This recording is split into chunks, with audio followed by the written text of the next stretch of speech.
Stable voice channel में आपका स्वागत है। आज की कहानी बहुत ही इमोशनल कहानी है। घर घर की ननंद भौजाई की पारिवारिक कहानी। यह कहानी एक बार अवश्य सुने। एक समय की बात है, एक छोटे से गांव में ननंद एक बहुत सुंदर और समझदार कन्या रहती थी। उसका दिल बड़ा ही साफ था और वह सभी के दिलों को जीत लेती थी। ननंद का सबसे अच्छा दोस्त उसकी भौजाई थी, जो उसकी जीवन साथिनी की भूमिका निभाती थी। दोनों मिलकर गांव को सजीव और प्रेरणादायक बना रही थी। एक दिन गांव में एक समस्या उत्पन्न हुई। पानी की कमी थी। जल संकट के समय में ननद और भौजाई ने गांव वालों को एकजुट करके जल संरक्षण के लिए कई पहलुओं पर विचार किया। उन्होंने गांव को जल संरक्षण के लिए जागरूक किया और सभी को एक साथ मिलकर काम करने के लिए प्रेरित किया। ननद और भौजाई ने एक दूसरे का साथ निभाते हुए गांव में झील बनवाई और वृष्टि जल संचार की योजना बनाई।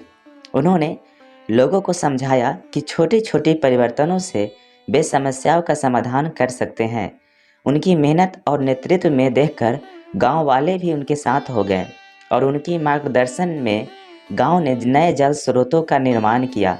इससे गांव में पानी की समस्या का समाधान हो गया और सभी ने एक सुरक्षित और स्वस्थ जीवन का आनंद लिया।